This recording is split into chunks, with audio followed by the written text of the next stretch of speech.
Welcome to Smash Writing. I'm Paul. This is Justin. Today we are back reviewing another film, and this week it's another original versus remake. Today it's The Stepfather. Ooh, one came out in 1987, and then the other came out in the remake heavy year 2009. But first, we're going to start with the 87 one. Starring Terry O'Quinn, as the stepfather. What the hell was that read? Starring Terry O'Quinn as the stepfather. Yeah, well, mix it up some right there. Give us the plot, Justin. This movie kicks off with a bit of a bloodbath. We see a guy, he's getting himself all groomed and manicured. And then as he's leaving, we see blood smeared on the wall, picture frame overturned. Just hate when that happens. Yeah, then all the bodies. Yeah. Which, to be fair, that's like a regular Thursday evening in a Fiona house. Sounds about right. Yeah. Sounds about right. He's on his way out the door. Nice calm, nothing's going Very on. calm. Yeah, just packed his bags and Dumps it into the lake. I mean, what else were you supposed to do? Yeah. They're dead. They ain't coming back. Then we jump ahead a year. We meet Stephanie and Susan, and Stephanie's stepfather, Jerry, who is the same guy from the beginning of the movie. If you haven't figured it out. And they met a year ago, and he married Stephanie's mom, Susan, and her original dad sounds like died. Yeah, they passed away. And she does not like Jerry in the slightest. Despite the fact he buys her a little dog. I know, right? Just Yeah. everybody a puppy. Everything will be okay. Was it just me, or did their house look really a lot like Nancy's from Nightmare on Elm Street?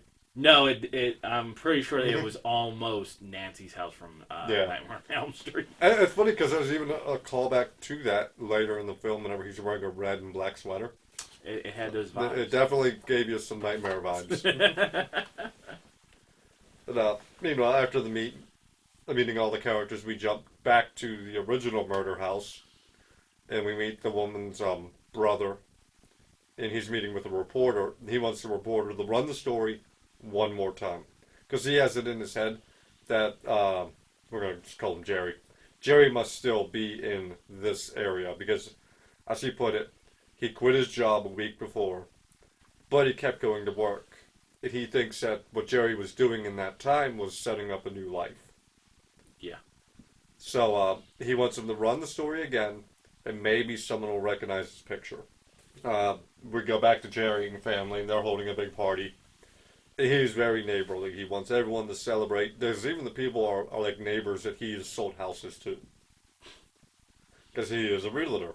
But that's when he notices the neighbors are talking about the news article about the guy who killed his family and then disappeared. But there was no picture. He even has a weird little comment of like, maybe they disobeyed him. And then like shakes it back off of there. Like, that's the perfect thing to say. Like, he killed his family. Why? Well, she got out of line, or this and that. Like, what? Sure, you're not guilty already. But he goes down to the basement and he starts snapping because the mask almost fell off and he's pissed off that the news article is back. But he doesn't know Stephanie's actually in the basement. And then he has to cover real quick for why he was yelling randomly in the basement. But now though she goes out later at night and sees the article for herself, and she's starting to connect dots, and she thinks he's the murderer. So she sends out a letter to the newspaper asking for a picture of him.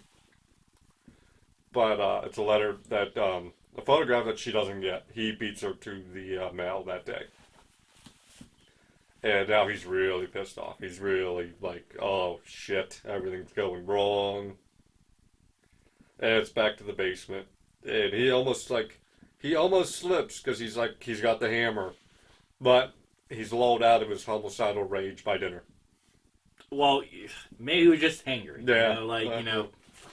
You gotta eat, have a good meal, calm yourself down, call it a day. But there is also another growing threat to him. And that is Stephanie's shrink. he wants to talk to Jerry, but Jerry's like, nope, not happening there. And meanwhile, back with the brother, he's been talking to the cops, and the cops are telling him, like, look, we have nothing. We have a theory because Morrison, back the name Jerry was using when he was dating his sister, wasn't his real name either. So this was not his first family. He's been doing this before. But until something happens, the cops have nothing to go off of. And the cop, I love this cut because the cop made this snark. He's made this comment. He's like, "If I were you, I'd blow him away myself." So you get a cut scene of the brother out of shooting range, just firing a gun. Yeah. He's like, "Well, I'm watching. It's like this is not going to go well at all." How the brother was so easily. Keep going. While all this is going on too, Stephanie's getting into a lot of trouble at school, and to the point where she's now been expelled, and she wants to go to a boarding school. I really like this angle because you normally don't see that. It's normally the inverse where the parents want to send the kids to a boarding school. Yeah, she's like willing, and the she's kids have like fighting against it. And she's like, "No, I want to go." So yeah, just send me off. But Jerry pulls some strings at school and gets her back in her school so he can keep the family together. Because he wants the perfect family. He does not want her to go to school because that would destroy his illusion of family. I'm thinking about the porch scene with Stephanie and Paul. And he comes out and... Oh, we're going to get there. Yeah. We're going to get there. I can't keep a straight face because, like... Okay, go on. And when she comes back that day, there is a letter in the mailbox. It's from the newspaper. And it's a Photoshop picture that he Photoshopped to make it look like somebody else. It is kind of like seals the deal for him because everything is going back smoothly and he's even winning favor. Building a birdhouse. Yeah. And she doesn't even realize that while all that's going on, he's beaten her shrink to death with a 2x4. And there's the weekly occurrence. Because the shrink, in order to talk to him, set up this like undercover op where he met Jerry under a pseudonym to see this house. Except the shrink went too hard against family, and it pissed him off to the point where he just started wailing on him with a 2x4. And he set it up to look like a car accident and an explosion. And Stephanie goes to him for comfort and everything. So he's got his peace now. He's got his family. Everything is exactly where he wants it. And he blows it immediately. Because she brings home her boyfriend. And he catches them kissing on the porch and starts screaming the R word. My goodness. I was like... Did he say like he's like he undressed her? Yeah. Like what? And the daughter's like, "What the hell are you talking about?" And the mom even snaps on him. And that was a point too far for him. And the next day we see him quitting his job. And he's back on that boat. And he's got a changing his disguise. He's changing a disguise. He's getting a new job. He even finds a new family. Yeah, his neighbor. Yeah. And while he's meeting the new family, his current wife is calling his work, and the work is like, "Oh, he left." So he comes home and he tries to talk his way out of this, and he picks up the phone. He's calling work, and then he slips. He says the wrong name. He says the new name. And I love this part where he's looking. He's like, "Who am I here?" Yeah. Oh, that's right. I'm Jerry. And bam, he just flops the shit out of her with the phone. Okay, so like the next part of that scene is like, so like she's, why does everybody want to go towards like the basement or the dead ends of the house? Like she goes right like down the stairs and he's just like, does he kick her or does he punch her down the steps? I think he punches her down the steps. Okay. I can't quite remember. Yeah, I couldn't remember saying like, I'm just like, why are you going into the basement? Why? Well, to be fair, I think she's like concussed in days from being whacked in the head. That is true. So she's just trying to get anywhere. But he calls over the little dog. I thought he was going to kill the dog. I really thought so I thought too. he was ready to kill the dog. I was like, not the dog. Come on. Stephanie comes back home and she heads up to get in the shower. And he is stalking her up the steps now. I know I mean, I don't notice, but they clearly identify the character as 16 years old. Do we need her as a nude Yeah. Okay, I have a big problem with that. I'm not saying she's obviously they probably couldn't because, like, if she was legitly Yeah. 16, they She's could. in real life she was 22. Okay, but the character, it made that very uncomfortable to watch. There was I was reading a little bit about that scene. Okay. She was against it and she still doesn't like it. But she was talked into by the director, and director portrayed he pitched it was like, he really wanted this moment where she felt truly vulnerable. And I get where he was going for, but at the same time, it's like I don't. No, I I don't don't. want to give you it was the times either because that's a weak ass excuse. No, that's always going to be a go-to. My problem with that scene was like, I get it. You want her to be in a vulnerable state. You didn't because you made it clear this girl's 16 years old. Like now, this was like, oh, the counselors and Friday the 13th were like, oh yeah, boobs, ass, Yeah. whatever. But you portrayed her as 16 years old. You could have angled the cameras to make it appear like she's nude, but you didn't need to give the whole. That scene just made me kind of uncomfortable. Now, to be fair to them, you do get Jerry nude in this movie. See, Yeah, so it's like nudity doesn't make me uncomfortable. It's the idea of like, I mean, to be fair, like no, but it's like the Friday the 13th, like you were talking about. You only get women nude in Friday the 13th. Right, In this no. movie, they gave you both. Like, and that I don't care about that. But I'm saying it was like you had this girl at 16. yeah, I think my problem is they could have set that up better. I don't know about you, but like when I walk in the door, I'm never able to just like jump straight into the shower. No. I've got like one shoe off, and I'm dragging myself around, trying not to bump into things. Right. Like, I don't know anyone who would just drive home and be naked and in the shower within 35 seconds. No, I don't think I ever even thought about the shower until like an hour and a half after I got home. Like I need at least 15 minutes of crying time.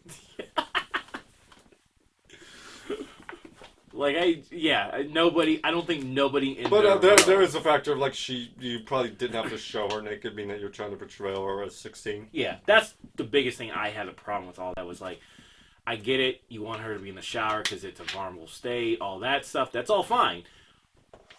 But she's 16, I was just like, I really hope she isn't 16 in this film. And, he only makes it up halfway whenever there's a knock at the door. Unbeknownst to him, while he's setting up his new life, the brother has tracked him down. The magazine. Dude, yeah, he had ripped out pages from the magazine. And There's like the top 10 great family cities or something? Great top 10 places in the Northwest to raise a family. Yeah. I mean, that's actually some good Yeah. investigation. Like, I'll give him that. One of them fit in his little circle. Like, investigation-wise, brother fucking does it in this movie. Like, I give him props for that. Just Grant, when it comes down to execution, he fails miserably. The gun gets stuck in his pocket and he gets stabbed in the chest. yeah, like, you're going, like, here's the thing, because didn't he just barge in the door because everybody was still upstairs, right? He knocked, but when no one answered, he just showed himself in. Okay. He knows at this point, like, because he had a checklist. He was like, there were still 4 names on the list. okay. He just he heavily suspects this is it because of the retail salesman kind of deal. Okay, so maybe that like kind of counters my argument because I'm like, why weren't you going in guns blazing or more prepared? Yeah, he hasn't fully got it yet. He's 99% there, but he's not there entirely. See, like, maybe, like, I was kind of, like, a disappointed because, like, they were really building this brother up to go for the showdown. Yeah. And then you get, like, oh, crap! Not gonna log it. Yeah. Like, why didn't you, like, just give up on that idea and, like, And punch attack him like something? Like, crap, you know what? I gotta swing for him. We run! Get distance between you and the guy with the knife, you know? Yeah. But since Jerry was distracted by the time he gets upstairs, she's already out of the shower. But she almost walks right into him anyway because she is messing with her towel and her hair. Okay, but Stephanie shows that she is the smartest protag of all times. Because she locks herself in the bathroom. Mm-hmm. He's kicking the door and he breaks the mirror. Yes. Before she picks up the glass, which is obviously the move, She grabs a I towel know. first. And, She and grabs a towel and then the broken glass so, so she she doesn't doesn't cut hurt. her hand. We're going to be talking about that because Yeah, yeah. so... All right, yeah. I caught that too. No, I was like, that's my first instinct. Was like, when she was like doing that's like, oh man, she can go like rapid firing almost if she wanted to because she got that towel. But yeah, that's a smart move that you honestly don't recall too many characters doing that. No. They always want to go for a hand. I'm just like growing up and even it's like, why are they cutting their hands on this? Why? But that was a smart move. Yeah, yeah. Very But smart. it does give her enough space to get out of the bathroom, but she isn't able to escape the upstairs. So she has to go up to the attic. Yeah. And she chucks a sled at him. Because again, we're going to be talking about that too again later on. But she chucks one of those heavy-duty bladed fucking sleds at him. And it was gone. Like there's no ice or anything for it to slide like that, man. It's just like he had good reaction too because he like oh. But he ends up falling through the floor, which allows her to climb down. But of course he's not done yet, and he grabs her and like chucks her against the wall.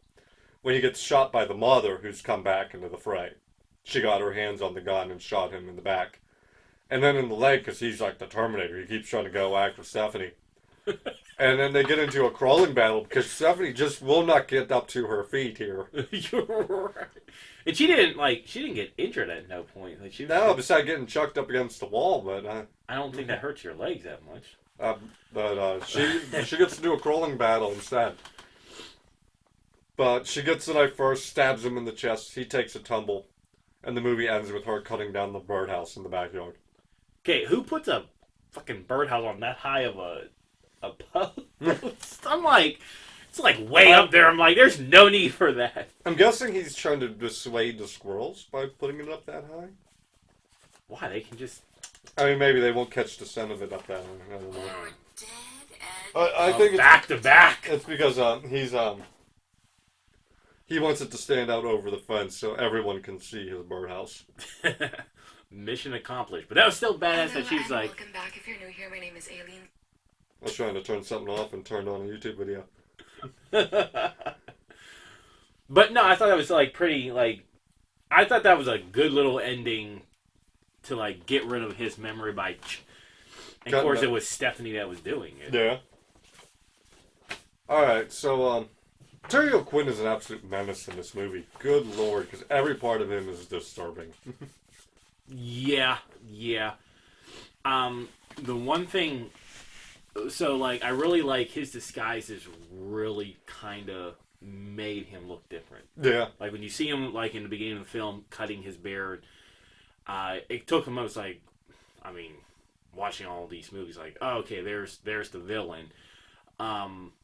But then even when he's on the ferry going to the next, the town and start preparing his new life there, he looks like an actual different person. Yeah, because he's got, like, the comb-over bald spot and the, mustache he glues on. Didn't he also, like, not only that, like, didn't he, like, change his, like, his eyelids, Yeah, I think he just took out the colored contacts. Okay, he was going... Alright. There was a full, like, whole different person where you're like, whoa, wait a minute. Now, the fun part is, though, is that this is actually loosely based off of a true story. Yes, I seen, like, the little... John List. Yeah. This guy's crazy. Now, I remember watching this when I was a teenager. So it's like 95% here. I'm pretty sure I'm right on about this guy, if I'm correct. This is the guy, he killed his family because he believed they were drifting away from God in the church. So to save their souls, he killed them. So they can go to heaven now before they, lost God. And then they found him 18 years later with a whole disguise and everything. Not quite disguise, but he changed a lot of himself. Right. And he had a new family and everything. Just replaced his old one.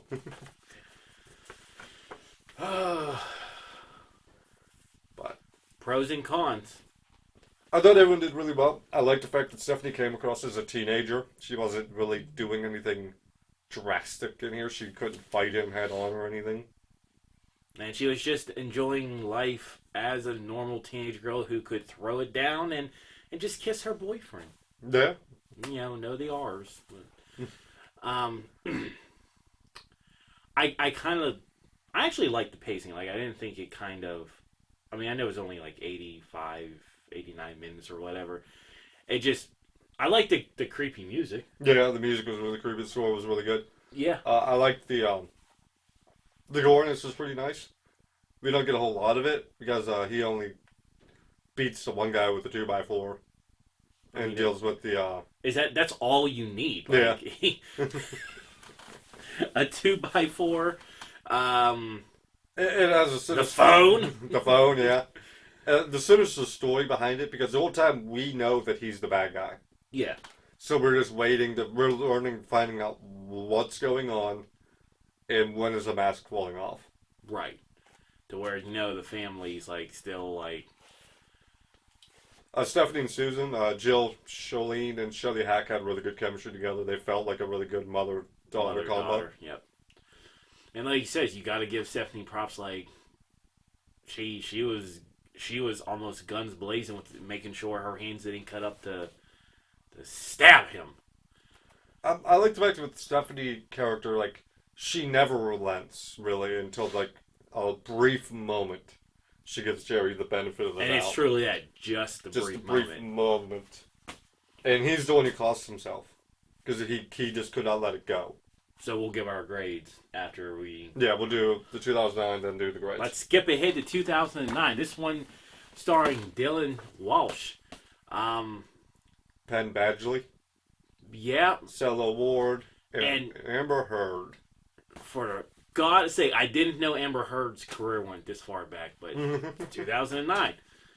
Probably before all the excitement in her life later on.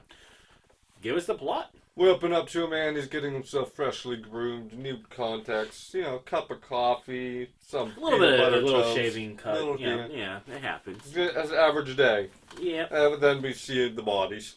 It looks like they were poisoned in this one, right? No, because you see all the tools in the kitchen sink. I gotcha. There's like a meat tenderizer, some knives. I think a gun was used. I thought I saw some gun wounds. But probably not, because that would blow the whole secret thing, because neighbors would hear a gunshot. That is true. Hey, he closes he has a brief moment where he remembers the screams fondly one last time before leaving. And then we see the cops talking. And they're like, they first suspect the ex-husband. And they're like, no, you saw his face when he saw all that blood. What blood? What fucking blood? There was none. You know why? Because the studio bitched out and went PG-13 in this one. So it's got some questions about your dialogue. And on top of that, like, most of the time, of course people are going to put on a show, too. Yeah. But just to assume that he wasn't because he freaked out doesn't quite make sense. But... Well, you can tell between, like, a real freak out and someone acting like they're freaking out. Yeah, I guess so. That's true. The police suspected this was not his first time, but they have nothing. The guy only ever paid in cash. There was no social security numbers, no information on him. And he's in the wind. Otherwise known as Oregon.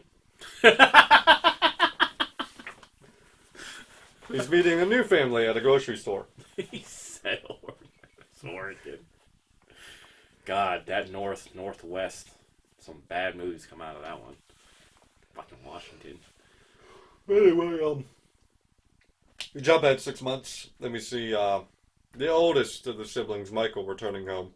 Military school. This is the first time he's meeting David, and he already does not like him. Does not like David. Doesn't like his dad either, so it's like, who do you want for your mom? Nobody. Like, really, I was getting a kick out of it. I was like, he doesn't like his dad, he doesn't like... To be fair, like, that's common among kids whenever dad leaves the picture and a new person enters. Then we have, he gets stuck talking with, David in the basement when he invites him down there for toast with tequila. Like, why does everything have to be in the basement? Nobody finds this creepy in this universe? Toast in... You said, what? They're having a toast with tequila in the basement. Yeah, that's just. Well, I mean an actual toast this time, not like the toast he had earlier when he was murdering. Oh god.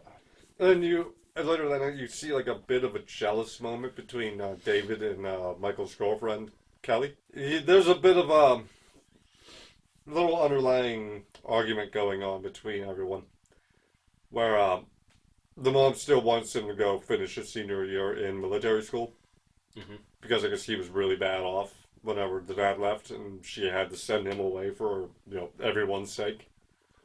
But this goes against David's wishes. Like perfect family must stay together. Yeah. So he actually swings it so that he gets reinstated back at school on his swim team. But we also get a bit of a dark side between him and the youngest son, Sean, when he won't turn down his music or turn down the TV. And is starting to really come up that he does not like Callie at all. He thinks they're being too passionate together. Hmm. That night, though, their real dad shows up to pick up Sean and the sister. I'm just gonna call her the sister because they didn't sure as shit didn't give her a character in this movie. I know they did not. No. They didn't give her a name, right? I'm guessing she has one. You keep talking. I'm gonna look up this name because I do not like recall them ever like. The next morning, though, the neighbor swings by to talk to Susan, and we hear briefly what they're talking about. Mom tells her, "Nope, it's fine." And what is actually being said is, we find out when she tells it to David that the woman saw a picture on America's Most Wanted that looks like David, and it has the neighbor all worked up, Miss Cutler. And David laughs it off, but when he leaves for work, like you just see his face drop. He's going to work at Susan's friend's realty estate to see how well the job can do for him, because at this point he's working under the table, over the road jobs kind of deal. There's like no name for her. God. There's not even a cast listing for her. My God. What the hell? That is bad. Like everybody, like the Harding family, right? They're all listed, but they're from what I pointed out, like there's the aunt and all of that. All of them have names, not the daughter. Yeah. Mm-mm. Anyway, so he goes out to work, but he meets up with David for lunch. And he slips. He gets the name of his last daughter wrong. So he tries to, cover quickly. But he kind of blows up at work. It makes the new people feel uncomfortable for a hot minute, but he manages to talk his way. We find out later on he did a marvelous job showing these people the house, and they're even going to buy. But back at home, he looks up the America's Most Wanted picture himself, realizes he's in trouble, so he takes out the neighbor. Which you think would be the worst thing to do? Because, she's been telling people about this picture, and now she's dead. Yeah, that kind of make it too obvious because when they start investigating, and they're like, well, she kept showing this picture. And I think she's the crazy cat lady in the neighborhood. I think those cats would have fucked him up. I believe it. Yeah. I believe it. I mean, you can go on YouTube and you see, like, cats fucking up people who mess with their owner. That is true. But that night, though, he has a bigger problem, though, because Dad comes home with the kids, and Sean told Dad, and Dad is pissed. Mike ended up having to separate the two of them before their dad could beat the shit out of David. Okay, I want to talk about that for a second. It annoys me that the mom was so cool and collective when the threat, the issue is, David choked Sean. Well, we got to talk about that scene, I guess, too, because they did a really bad cutaway here. You can't even really tell that he did. Because the way it worked was like he reached up and went to like grab him by the back of his head, but it did a weird little cut.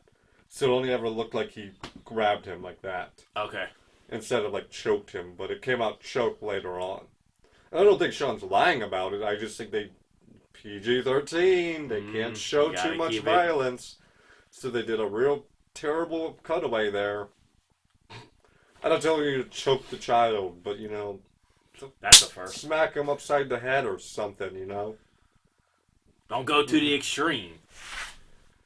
But But I'm still like the I problem. think the bigger problem is how the dad did it. If he didn't come in, fist throwing, then I think it probably would have settled into Susan better. But first she had to deal with the outburst, and then she had the conversation with David later that night. But even then, it was still common. Like, you understand, like, why everybody's like up in uproars. Like, this guy is accusing of choking your, I guess, the youngest son. Sean, yeah. Yeah, Sean. I don't know where he puts it with his. He's the youngest, I guess. So you. Well, I'm going height wise here. Yeah. Yeah. Well, yeah. That's all I can really do because I don't know anything The about daughter the daughter. has nothing going on. Like, why even have her in the film? Like, Well, to be honest, we're talking a lot about Sean, but after this moment, we're done with him too. that is true, but at least he got a name. Yeah, The daughter really doesn't have a name. but the bigger problem here is the fact that the mom is a little angry, but he sues that over. Abusive parents do that all the time to the other person. They gaslight the shit out of them and get them confused. But it also puts Michael back in gravity with his dad, and David doesn't like that either. And neither of those two like David, which is a bigger problem for David. I don't know. Understand why nobody likes David? Yeah. Choking kids, and even though technically he wasn't the stepfather, you were still engaged. But I call it the stepfather if you're not. Okay. Because Susan does try to talk to Sean about it. But David interrupts it. He takes control of it and sues it over with Sean. And it all works out in Susan's abused brain here. There's a bigger problem for David because David is just a long string of fucking problems at this point.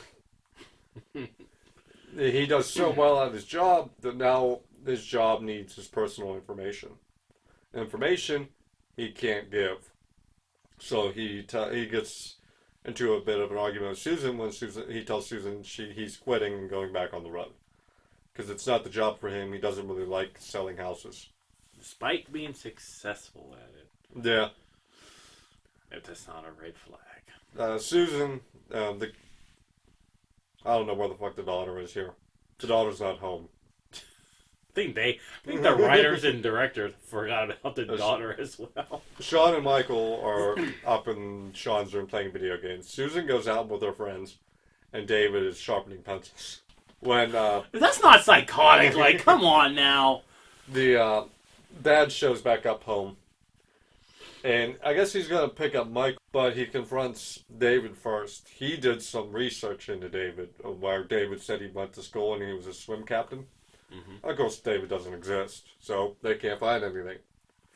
And he smashes the dad in the face with the vase and suffocates him with a plastic bag in the basement. There's that basement. Michael almost catches him twice, but he manages to get away with it. And then texts Michael telling him that he has to leave town. And he looked into David and everything's fine. And it kind of crushes Michael because he's once again being ditched by his dad. And now David is actually up. Everything's clear on him, so there's nothing. It's just on him. Heartbreaking. Yeah, heartbreaking stuff. Heartbreaking stuff. You just want to find some dirt on somebody that doesn't exist, and it can't happen. But while that's all happening, Susan's friends are questioning her now, especially. I think her name is Jackie, the realtor. Because she's like, come on, he vanished the moment I wanted personal information. Is that her sister? Yeah. I thought it was just a friend. No, it's sister. It's her sister because at the dinner, I didn't. Oh, that's right, Aunt Jackie. Yeah. Because she makes it like clear she's like, working for my sister, which then makes it even more awkward that you're trying to keep this illusion and your job is with your fiance's sister. They didn't think this one through. Well, no, David really digs himself into a hole here. Because he can't just say no because he's been telling her, if I could find a better job, I'd come off the road and here's another job.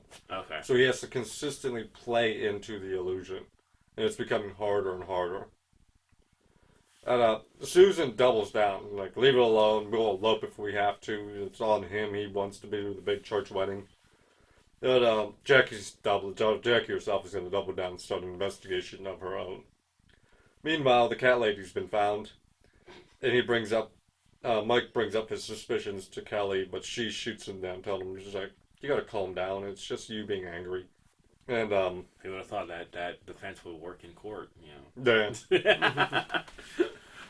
They try to snoop around whenever he dips out for a little bit, but he doubles back home, and they nearly get caught, and they just can't find anything. Yeah, they could just easily get caught if he continues to follow the wet footprints.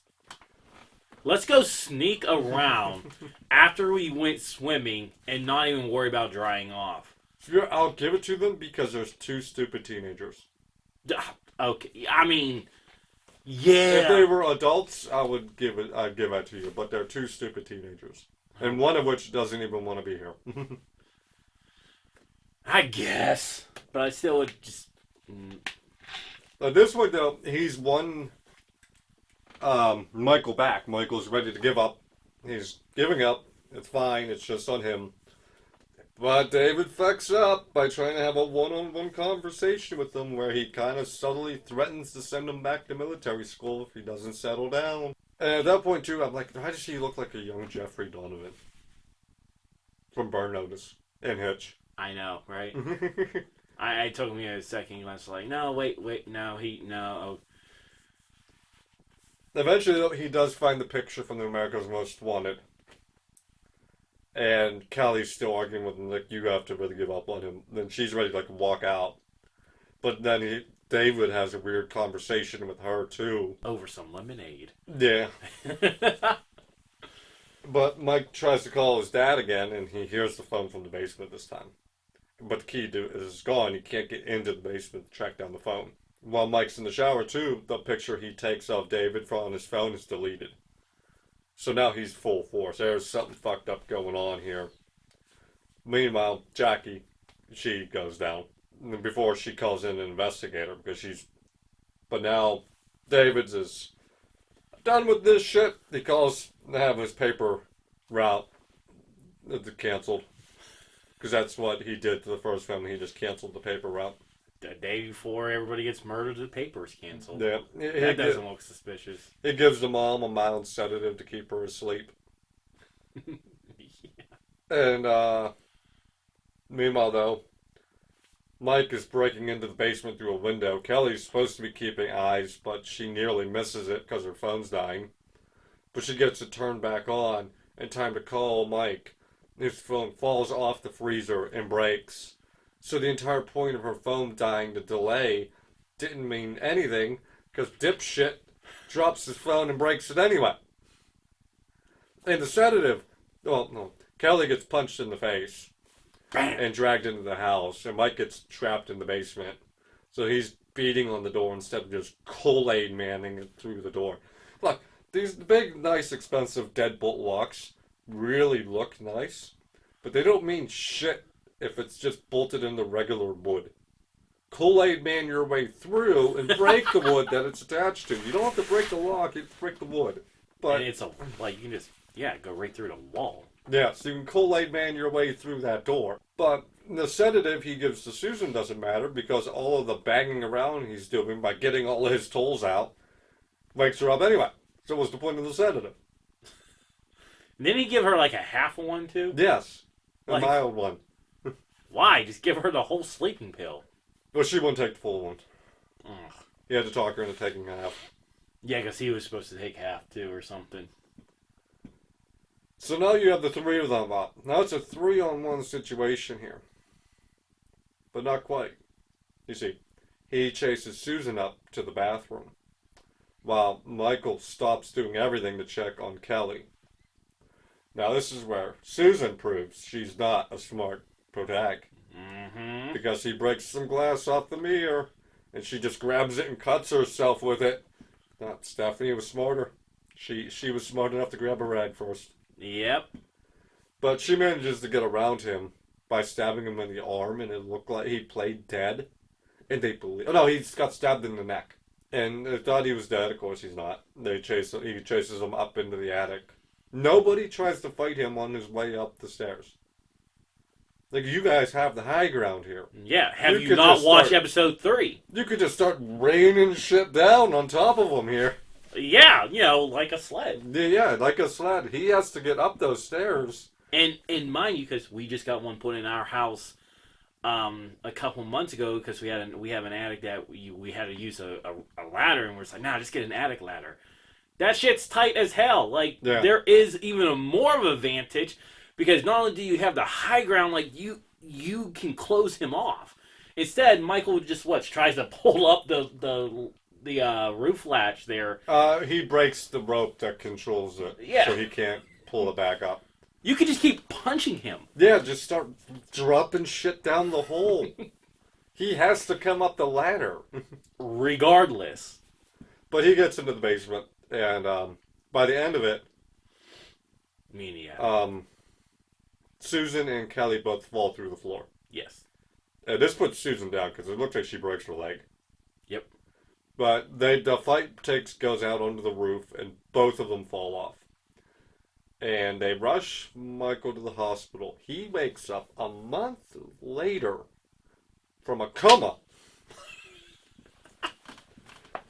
and learns that David had escaped. And we see that David is meeting a new family working at a hardware store. And this movie was extremely hard to talk through. Because you start realizing just how convoluted some of this bullshit is in this movie. Yeah, I was like right there. I'm like, Yeah, it's like he faces a lot of problems in this movie. It almost seemed like lot this of them. version was like this version of the stepfather, like the stepfather himself, was just more sloppier. Yeah, he was dumber. Yeah. A lot dumber.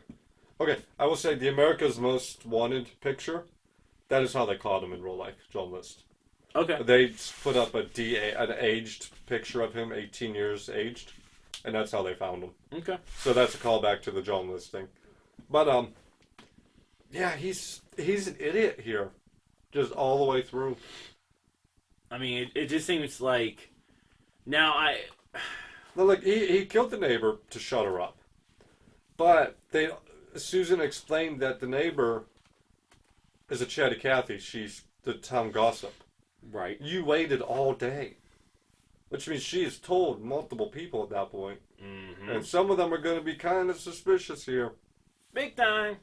I was like, I'd love to I give Susan the benefit of the doubt, right? Battered woman syndrome is a real thing. Yes. You'll lock yourself in there, Stockholm syndrome kind of deal. Yep. Not battered woman syndrome, really, because he doesn't really abuse her. But he's manipulative and gaslighting her, and you get the feeling that she's really desperate to cling on to something after her last relationship went down. It does get hard toward the end. It's like you are really dug in there, aren't you? So what are some pros? I still think the acting wise were really good. I think Dylan Walsh did a great job. Penn Bradley did a great job at times, because Michael really he's very different than Stephanie. He tries to investigate here and there, but for the most part he learns about shit passively. The end, he's thrown a Hail Mary breaking into the basement. He has nothing to go off of. Yeah. Cella Ward is amazing. Amber Heard was really good as Kelly. Yeah. I mean, like I said, the more like you talk about the plot, how it's like you have. I don't have a problem when you keep a few people in a movie. Like we've seen with the original, like in several films across the board, like. You give me 5 good people in a movie and give me a good movie. Yeah. You don't care that it's only 5 people.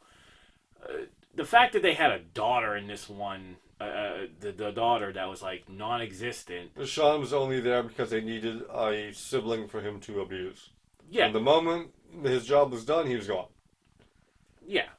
That's just laziness, I think.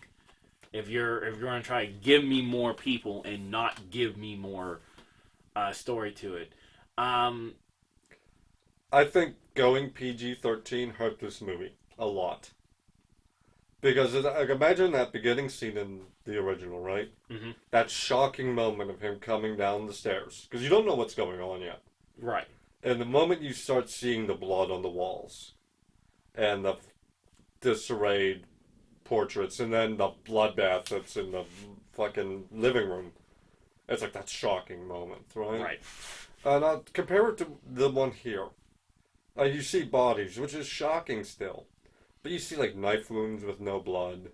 There's a meat tenderizer in the sink with a little bit of blood on it, but there's no spray There's on more the blood. walls. There's more blood at like a clean butcher. Yeah. It's like, the blood is what sells you the shock, and what sells you the horror and the visceral. And by not having it in the remake, hurts it a lot. Yeah. And like I said, like this stepfather, the stepfather himself, David, just seems so much more dumb and sloppy. Well, it's even like Jerry. The moment he was done with his family, he was looking for a new job. Yep. He was setting up a new disguise. And you can't say that they were different levels because they weren't. They were each on their at least second families. Or third families, I mean. This one just doesn't do anything. And he has a hell of a lot more forensic he has to beat than Jerry did in the 80s. And the fact that, too, is like the cops, like, you know, come to this conclusion, like, already is like, he had to do this before. And I get all that, but, like, how dumb he seemed in this one is like, and he didn't catch him? Yeah. This David, all he did after he decided it was time for a new family was call up and cancel the paper. I mean, they can get expensive, so, I mean, you definitely want to cancel that. He'd had to have hoped that Kelly would have been with Michael and not somewhere else when he decided to go on his rampage. He had to hope everyone wasn't even there. Where was Sean and the daughter? Because you have to do it all at once or hope that, no one else shows up or you're just going to start stacking bodies in the corner. Because that is how John did it. John waited at home patiently for each one of his kids to come home.